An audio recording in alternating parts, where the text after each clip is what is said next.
Happy Friday, episode 80. You chaps, many cultures. Been to any good conferences lately?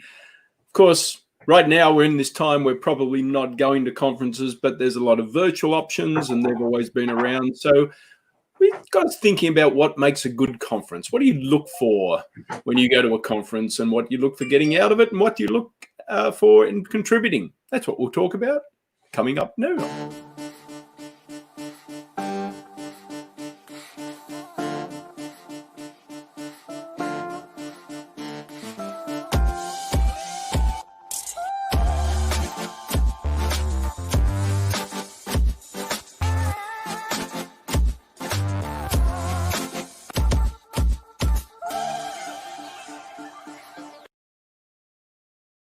And as we roll into the weekend, how are you, sir?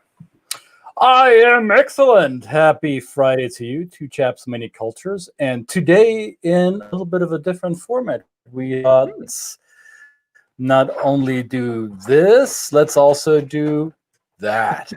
We're playing around with it. Does that mean we avoid the camera putting on 10 pounds? I don't know whether that's true. There's no hope for me in that case. And for the first time, hello, LinkedIn.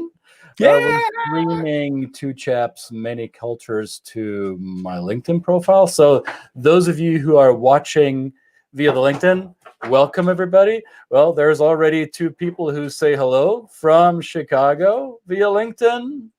Chicago. Hey, Rory. Chicago. And we have Andreas from Atlanta. All right. So as you are on LinkedIn or on YouTube or on Facebook, give us the thumbs up, throw in the hearts, do the likes, do the, I don't know what you need to do. And share. Ted Cohen from LA. Would you believe that? Mr. Cohen, I haven't seen you in forever. One of my old contacts from the music industry times. Good to see you here. Excellent. Does that mean stories? Mr. Cohen would have stories. Actually, that would be... Ted, now that you're on the hook. We're going to get you for one of these episodes. I want to hear some of those stories. You have no idea, Brett. Very good. So throw us a like, share the hell out of this, and comment, and whatever it is you do in the social realm. This is what this is for. This is why we're happy that LinkedIn was putting their fairy dust on this program. Let's see what damage we can do. But Brett, what are we talking about today? Conferences in COVID times? Are you nuts? Yes, I know. Well, I mean, I like a good conference. I do like going to a good conference.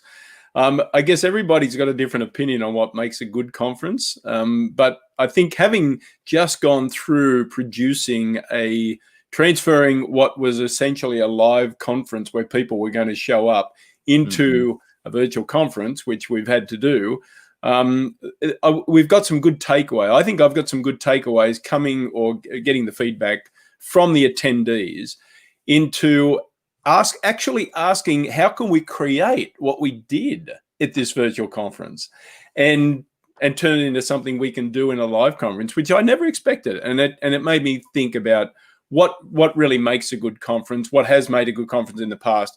How do you get out? What do you get out of it? How do you feel like contributing to it, and so on and so forth? Yeah. So that's what I thought we'd talk about. Yeah. That's what we would like to hear from you as you're watching this. What actually makes a conference worthwhile attending, whether it was back in the good old days 7 months ago when you mixed and mingled with people in closed spaces, or what makes a good conference now. So for some of us who've been going to conferences throughout their careers, it may just be on autopilot. You register, you pay, you get the program, you get the app for the phone or whatever it is, or the conference flyer, and you go.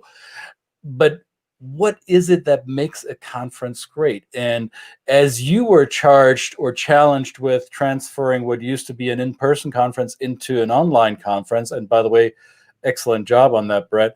I think you were thrown into that soul searching. What is worth transferring? How do we transfer it into the remote world? So, I mean, for me, this is my very personal, unimportant opinion.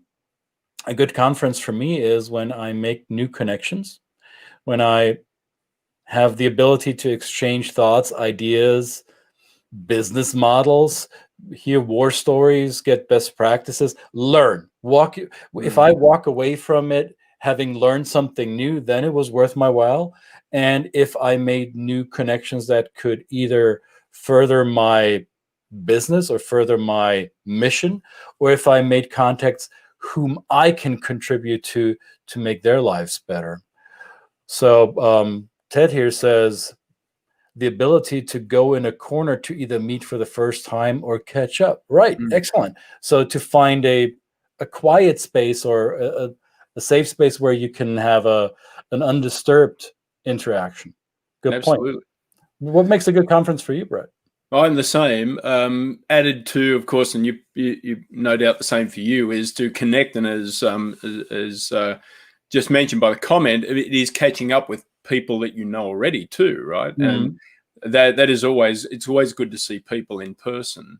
So that's what was challenging when we kind of thought about a virtual conference, is how do we take all those things that you brought into play there, how do we put those in virtual? Everybody, right. I guess at the moment, even before COVID, people were looking for maybe a more inexpensive way to recreate what they could get at a conference, even though they probably did earmark some key conferences that they would always be willing to get on an airplane for and pay the money in travel and things like that. But in the virtual space, it takes away the cost of the travel. But then, of course, you're left with trying to recreate what was essentially a great experience in being able to, just pull someone into a corner and have a bit of a chin wag with them, And so and of course that depends on a platform. And when I was assessing the platforms for doing this, there were many ideas that people had just responded with,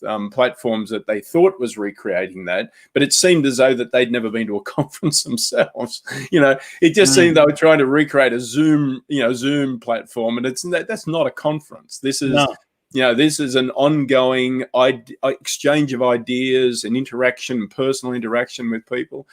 So we were lucky to come up with a platform called Remo. This is not an advertisement for that, but it was interesting. The feedback that we got is that in that platform, there was the ability to sit at a table with another person, or sit at a table with 8 people, or 6 or 8 people, where you got the chance to meet and bump into people you probably wouldn't have otherwise bumped into, like you would at a virtual at a regular conference, but also catch up with people and it formed. A lot of people mentioned that it was a different conversation that took place at an in-person conference, and better, which was really surprising. They said, at an in-person conference, someone mentioned this the other day, you can walk in, your eyes will scan the room.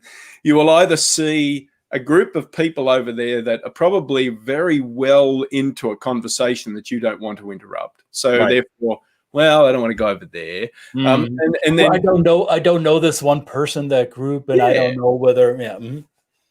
Absolutely. And so for me, a great conference is, there's a choice there. You have a choice of being able to wander around, be as visible or as invisible as you want to be, and you can engage with whoever.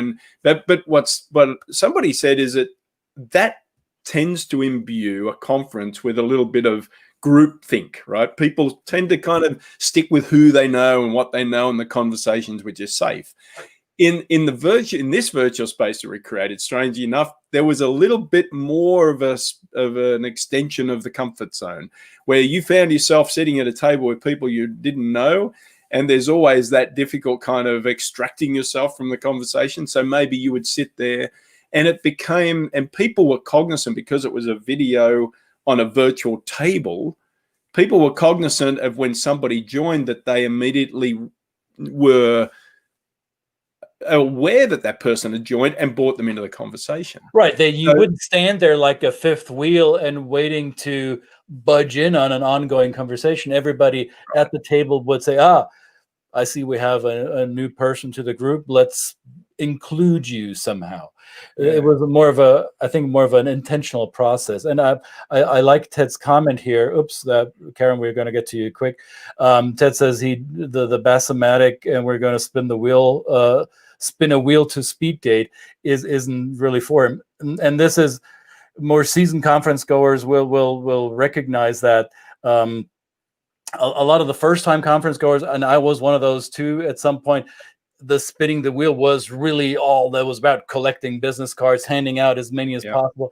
But after a while, that gets a little bit old. What does Karen say? Karen says, looking to make a connection that speaks your quote unquote language, finding an unexpected solution or answer to a problem you didn't even necessarily realize you had, being able to present an answer/solution to somebody else's problem. Well, and isn't that what business is about? To having a solution to somebody else's problem, right? And that makes a great conference. Absolutely. That's an interesting point that Ted and I, in assessing the platforms, and Karen, spent more time, Karen's here, she spent more time just as, than me assessing them. And there were a number of those spinning wheel type of networking things. And something just came to mind, because culturally it indicated who was the designer of that platform. And many of those platforms were, by their very essence, created by people that came from a mindset of, yes, a spinning wheel, the transaction. Like you said, let's get a business card. Let's find perhaps, somebody that we might make a connection with and politely, but otherwise politely disappear and go, well, they're no use to me. Right. The platform we settled on was created and is managed by somebody from a culture that comes from a more collectivist culture, more relationship-based culture. This just came to my mind when Ted mentioned that. So it's interesting how that even though people attended this conference from all around the world, there was still that kind of awareness, like, this was pretty clever. Whoever created this has come from a mindset that it's not just about the transaction. Mm-hmm. It's actually really about the relationship. And again, we keep looping back to this, right? So that may be one of the questions, that the answer to the question is, what makes a good conference? It is essentially the human need to connect, right? And even though you come from a culture that might be more transactional, but it is, I think the indicator is how deep and authentic and genuine were the connections that you made during the conference, right? Ted has another comment here. He had a person once say to him, I've been trying to meet you for a few years. You were always deep in conversation. So this could mean two things. I don't know exactly what Ted is referring to, but to me, that sounds like there's two possible scenarios. One, the person didn't dare approach Ted because Ted always appeared to be in deep conversation. That was a deterrent to that one person. Or maybe, and they were attracted to Ted because Ted appeared to be in a deep conversation, not just some random blah, blah, fluff, surface level, right? So having a deep, true connection is what makes you more desirable to connect with in a business or any context. Tasha says she thought the Remo format worked well. Excellent. Do you see this, Brett? There's comments coming in from Facebook, from LinkedIn, from YouTube. I love this. Karen is saying, she's like we can see her. She's nodding her head in approval. And what does Ted says? So there is a need for inclusion. Yes, of course there's a need for inclusion. And how do you make this work in a real conference? In a real life conference, it's easy to retreat in your respective bubbles or your clique of people that you've been to the last conference with. In an online format where everybody is learning how to navigate through a virtual system, everybody has the same barrier of entry or the same kind of obstacle of belonging through the medium. A lot of the pre-sorting doesn't happen because the pre-sorting is pushed away with finding our way through the technology on the platform. And I think that is what made the virtual conference that Brett helped facilitate or put together, basically. I thought it was very valuable because I made interactions, I made connections with people that I probably would have not met during the real life format. Yeah. That's good. It was a good point. I like the idea about the there was a certain awareness of this is new for everybody, so everybody was kind of helping each other, and that made for a kind of an icebreaker that you don't normally, people that are possibly not as skilled in the art of small talk, in particularly from their cultural perspective, that was taken away because it was like, well, we're trying to work this out. Do you know how to do this camera thing? Exactly. So that was kind of fun. It was a toy. It was like it was something we were playing with in the real space. So that begs the question, though, as we all are learning and becoming better at using these novel tools, and as platforms like Remo and others are probably becoming a little more feature rich, or they work out some of the kinks or respond to users' needs as we all are learning how to do this. As the novelty factor wears off, will we use them the same way we were in the real life format? I'm not quite sure yet. Yeah, that's a good question. So the other question then that you pointed to is the content, is the learning, is the what is delivered in a conference, and of course that. Well, you can just say the material can be the same no matter what. The offerings can be the same. They're delivered in different ways. So we need to be cognizant that just like the technology brings connection, it also can have the potential to separate us, because technological inclusion is a real thing now, especially if people have different access to technology. And so that has to be taken into account.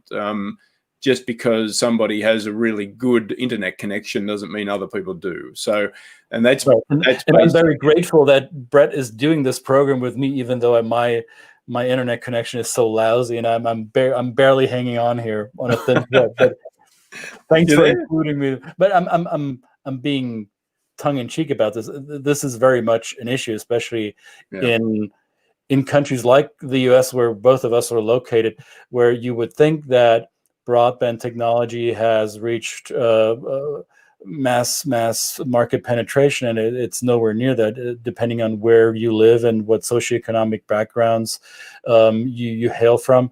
Your access to an online get-together, any type of online business interaction might be restricted due to your infrastructural challenges and access levels that you have. And the difference with this virtual is we recorded all the sessions. So when it comes to the learning, that's not something that you could do it, I guess, in an in-person conference, but it would take a team of camera people and audio people to do. But it's something you can capture more readily and easily on the virtual platform, in which we did. And so you then say, okay, you came to the conference for the 5 or 6 days. That's great. I'm glad you made the connection. But 6 months later, you're going to still have access to the workshops and the information that you missed. So that really adds a whole nother layer. I thought that was something that was really valuable for people. So plus, I think the fact that you recorded it, and I think what many conferences are now doing is, instead of making it like a 2 or 3 day consecutive days event with multiple tiers of workshops and keynotes and hangouts and whatnot, where there's a schedule of overlapping or concurrent sessions, which make you pick and choose. Well, do I go to room 17B or do I go to 11A? I wish I could go to both, but I can't. Now doing it in a virtual format, many conferences are spreading it out over the course of a week or maybe even 10 days, and there are no concurrent sessions. It's all linear, and you choose, do I engage on Monday or on Wednesday, or do I do both, or am I there at every day? But that actually lowers the bar of entry, or even broadens the perspective of audience. I think it certainly helped me, because I didn't have to decide, do I go here, do I go there? I could just attend anything. Yeah, and in normal in-person, and at the conference we're talking about, there was up to 7 or 8 concurrent sessions. So it made it very difficult. And it also it diffused the audience, because some people would have only like 5 people in their session. And then other people would have 25. what we found in this experience, even though we had concurrent sessions, it was only like 2 at a time, or maybe 3 at the most. And even on the last day of the conference, we had 50, 60 people in workshops, which was just amazing. It was just fantastic. Yeah. It was, and so the value that, or I guess the great response for the presenters is that they then felt that what they were presenting was really of value. And I would argue, of course, you could tell them, it wouldn't matter if one person was in the room. What you've got to say is valuable. It's always valuable. And if you change that one person's, or you give that one person, but I think having, it's nothing better to have a big crowd, right? That's great, So as a presenter, what makes a good conference is, I think preparation for yourself in using whatever tools that the host gives you to be able to promote and get the word out there about what information you're going to share and how it's going to be presented. Is a big plus to be able to do that if you can have the access to it. Because again, as an attendee, that's what I want to see. I want to see what it's actually something that we probably fell down a little bit on this recent conference, is that someone did make the mention, great conference and everything, but the abstract of the presentations wasn't as clear because we didn't communicate them. We communicated the heading, but the heading doesn't tell you exactly what is going to be presented. So that would be something, I think, if you were to do this. This is fine tuning. I think the whole marketing of these conferences has to change. Also, fee structures will be changing, because you can't charge high dollars for a virtual event like you did in the past when you were renting out a conference center and needed all the rooms. All the hardware logistics isn't the same anymore, so the price is not justified to do the same thing in the online world. Plus, by doing it virtual, sure, you incur different types of cost, infrastructure costs, and maybe you need more paid volunteers to help you produce the event than you did before. Overall, I think it'll bring costs down, and it will pressure any conference organizer to really formulate and articulate their USP. Why should I come to your conference? Why should I invest my time if I'm not flying and I'm having to negotiate my work hours with maybe spending 2 or 3 hours online for the conference while I'm in my pajama bottoms at my work from home desk? Conference organizers really have to justify, why would it matter? Why would I go there? And so the whole marketing and communication approach of a conference will I think change. I'm not a conference organizer, but I would expect them to change their approach from a consumer perspective. I want to be addressed differently. I want to be talked to differently now in this world. Yeah. There is also, speaking about the cost. So there is an assumption, and this obviously this comes into play on the work we do. I mean, just because we're transferring to virtual, there is a perception that people are saying, well, you don't have to get on a plane. You don't have to come and visit me. You don't have to print a book. You don't have to do any of that. So therefore, shouldn't the cost be lower for this virtual delivery?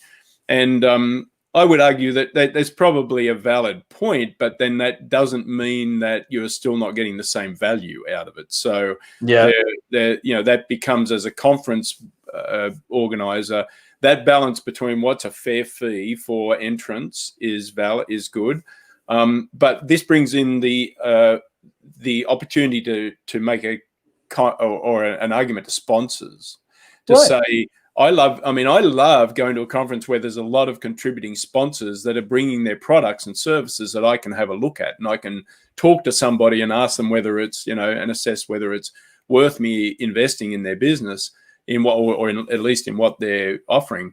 So the expansive opportunity for sponsors now is that, just like this conference that we had, where maybe if we were in a pretty finite space and we had a captive audience of 200 or 300 people, then the sponsor just had that person. Now we were exposed to a global audience, right? And it was a really good, and I think that has to be fine-tuned too. And the opportunity and the wider scope of opportunity for perhaps not exclude the big organizations, that just somebody that is just a small individual proprietor that wants to put their their message out there can afford that. Yeah. I want to close. Great thoughts, by the way, and all of you, great comments, great input. Love this, and I have the feeling that LinkedIn is adding a whole new level of texture here. I want to bring up my friend Ross here. Ross, I haven't seen you in too long, so full disclosure, I've known this gentleman for a while, so and he is having an issue with gray hair showing. Okay, yeah, well, Ross, not everybody is blessed with a hair-free scalp like you are, so we call them low maintenance gardens. Thanks very much. I proudly wear the gray, Ross. All right, just getting that out there. And Ted here says, I just participated in an event that fed X'd wine and cheese as a swag bag. Ooh. Yeah, now that was interesting because I attended the conference a couple of weeks before the one we hosted, and they did send a little. In fact, I got it here. I'll even give up the name. It was HubSpot. And they sent me a little ticket. They sent me a ticket, and they sent me a little coffee sachet, and other little things. I mean, it's a physical thing. I think that's a great idea. Something physical that you get in the mail. I mean, it's kind of nice. I like how Ted called it a swag bag. It's the shock and awe package, right? So if there's that's a marketing thing. You need to be able to capture people's attention. In the virtual space, you can get speakers who don't usually want to travel, and that is true as well. Yeah, so many good aspects here. And I will also add, just finally, that add some fun. Don't forget the fun. We had some fun at this conference, and even at the end, there was a party. A Zoom party, and you never know how these things are going to show out. But we just had like a couple of hours where we thought we'll just get people on. We're just going to. It's kind of like a decompression chamber. People. You can just be yourself. You can go crazy on video. And I had all these plans about breakout rooms and discussions about what was good about the conference. It all went to crap. People just went, no, just keep playing music, and we're going to dance. And it went for an hour and a half. It went for an hour and a half longer than I thought it would. It was amazing. We'd set it for 2 hours. It went for 3.5 hours. And I just did not realize you could have as much fun on a Zoom call than we had at that time. It was just fun. So that's another reason I like conferences, the social side of it, the fun side of it, and that certainly was on display in this conference as well. So I think a lot of people enjoyed that. Yeah. So whatever you do, attend the conferences. It may be COVID times. It may be weird. But the good thing is you can go to the conference and you don't have to wear this. So it's all good. Right. So with that, happy weekend to everybody. To those of you who are watching this for the first time, because it's now on LinkedIn. Yay. This was episode 80. So I'm not going to say you missed a lot. Yes, you did. However, the good thing is, we record this stuff, right? So this lives on Brett's YouTube channel, on my YouTube channel. The links are in the show notes, or if you don't want to look that up, just go on YouTube and Google our respective names. Subscribe to the channel if you like what you saw, so you'll never miss a thing. And we'll be back again, fresh with new ideas and maybe a guest or two on Monday. Absolutely. Have a fantastic weekend. Yo. Bye-bye.